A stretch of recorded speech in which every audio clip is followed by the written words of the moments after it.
everybody, welcome back to Risen Sun Adventures. Today we're out in the shop of Risen Sun Custom Lures, and we've been asked by a pro staff member, Gustavo Benitez, to paint up a head and spook in a blue heron pattern. Guys, if you know anything about South Carolina, you know that it has two of the best blue heron lakes. That's Lake Murray and Lake Hartwell. And Lake Hartwell is the event number 4 for Queen City kayak bass fishing. If you haven't checked out Queen City kayak bass fishing, guys, and you're wanting a competitive force of fishermen, make sure you check into Queen City kayak bass fishing. It's some great guys. I mean, they're competitive. Now, they do talk a lot of crap, but they are very competitive. I know myself, I will be out there fishing this event. Ryan Brenneman with Hook Sets with Ryan. You got Graham Ray with Ham Bone Fishing. You got Dustin Hug with Hands On Adventures. So, I mean, guys, we're out there. We're putting on shows. We're trying to get content for you.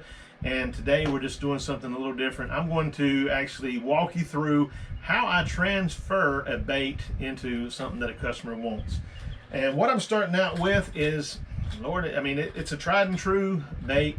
It is a head and spook junior. And I chose this pattern because on a blue heron lake, you're looking for that chrome look. I mean, you gotta be thinking this water's clear, these fish are down, they're looking up, and when this thing just comes walking the dog by, they cannot resist it. So we're gonna change this into a blue heron look on the top, and I'll show you how it's done step by step. So stay tuned.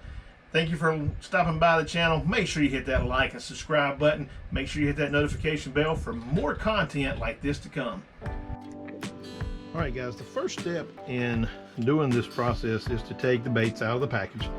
And I went ahead and scuffed up the tops here to kind of get me a place to start out with. And then what I'm gonna do, you can tape up these eyes if you would like, but what I'm gonna do is I'm gonna take those eyes out because I'm gonna add new eyes once I get the color scheme that I want. And take these eyes out, I just take a little knife and I pry them out. They're really not put on very great. When I put my eyes on, I use just a touch of super glue to make sure to hold it in. These right here are just kind of stuck in. As you can see, this is what I do a lot. I take the eyes out. This is kind of like my eye removal area. And be careful when doing this. I mean, you're messing with tools. You can slip, boom, you're gonna have a mess. I usually do it on the hooks where I get them in my hands. And you can save those eyes if you want to. I mean, sometimes I'll go back and pull an eye off and put it on something that I just want to use it on. So, okay, we've got our baits like this.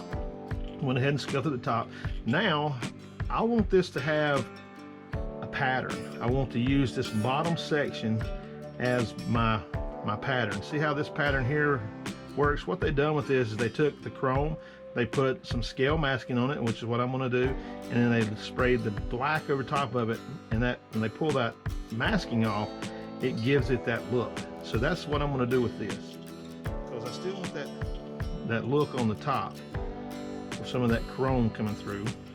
So I take my masking and I place it over top of the bait. I pull this really tight, and then I come back in and I take alligator clips, that's what we call them. Some of the things that you see here, you'll say, that's used by electricians, or that's used by something. I mean, a long time ago, it used to be roach clip holders. Now I think they've gotten more convenient, and they use something different. And guys, when you put this on, you want this to be tight. So you want to pull this tight here, as tight as you can get it.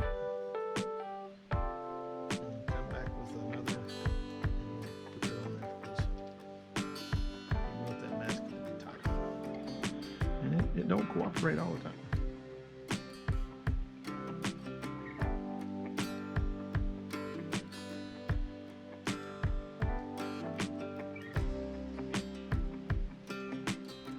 But my main part is right back in here. This is where most of my pattern's going to be. Up top's going to be solid. Might get everything worked out. So you put your masking on, you prep the bait. Now we're going to put it in my vise. That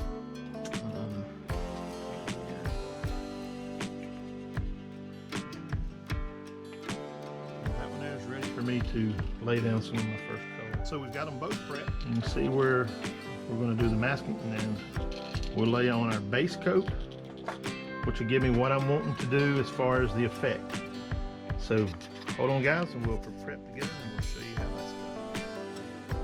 Alright guys, so I've loaded my base coat in my gun, and you know, it might get a little noisy sometimes if the air compressor kicks on, but first thing I'm going to do is, all I'm working with mainly is the top of this bait.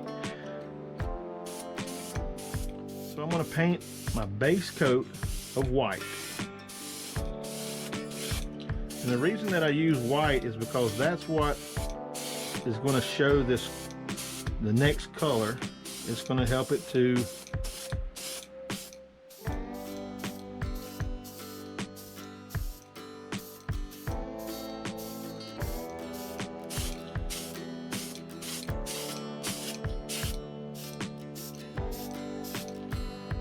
So I'm going to put a top coat of white on that one, and then we'll put a top coat of white on this one.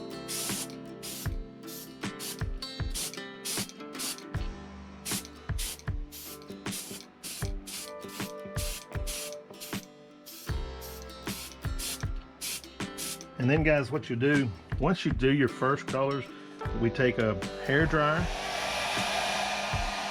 and we call this heat setting the bait. And you'll heat set that first color.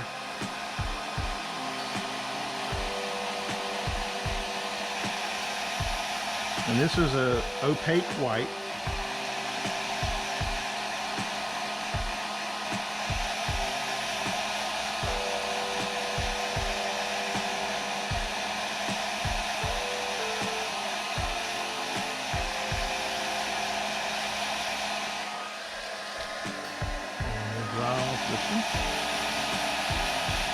And what you're doing is just drying these colors in between coats.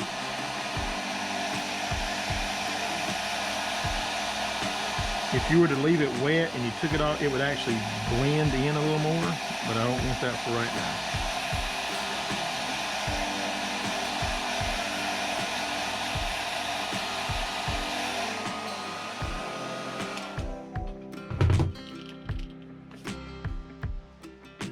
One more coat of white just to make sure that we got good coverage.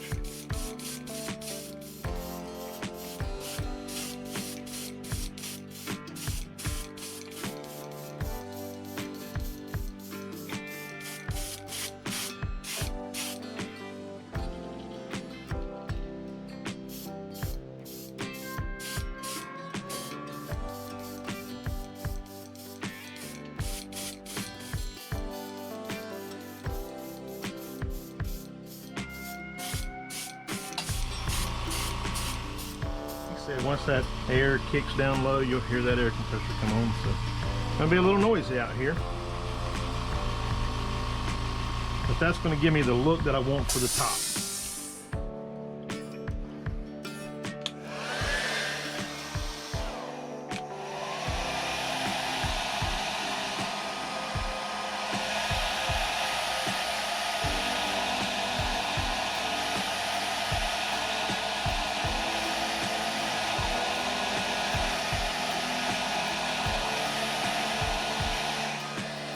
And it's warm out here as it is, so this paint is drying a little easier than what it usually does.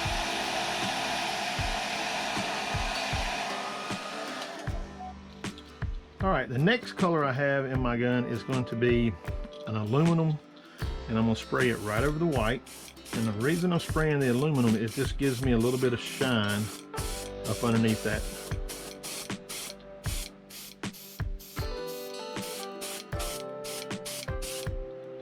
So you see the shine?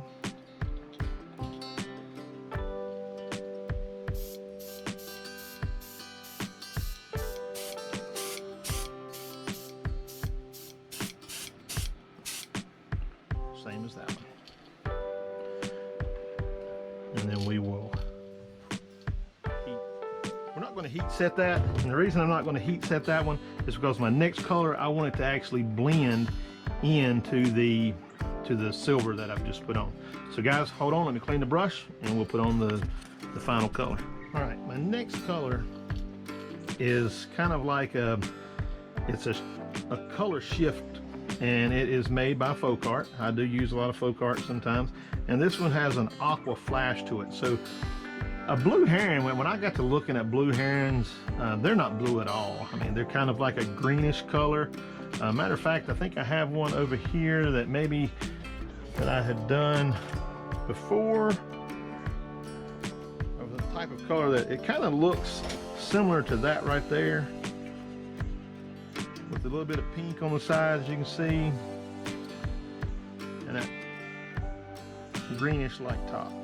But that's the color, and that's what I'm going for.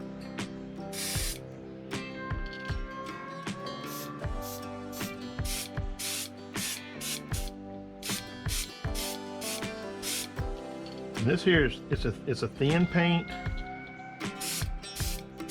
so it is multiple coats, light coats.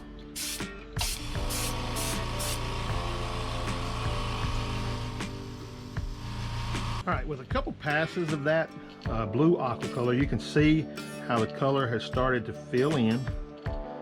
And then now I'm going to take, like I say guys, make sure, you have to make sure that this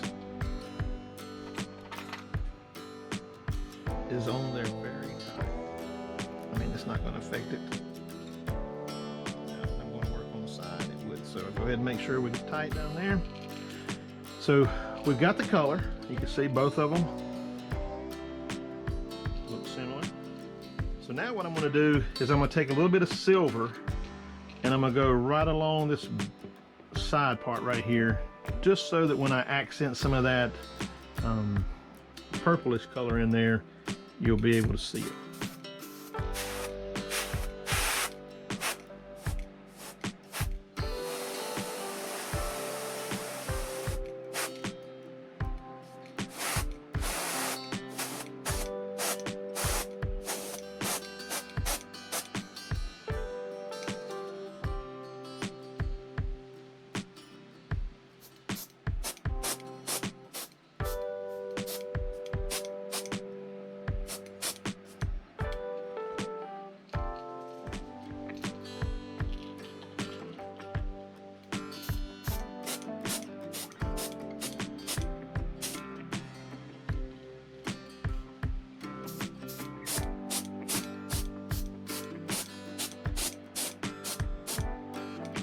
It doesn't take much. That's all you do with that. And then we'll heat set that and we'll start with the next color. The next color that I'm going to do, I'm going to take a little bit of this purplish flash and just go right across the side.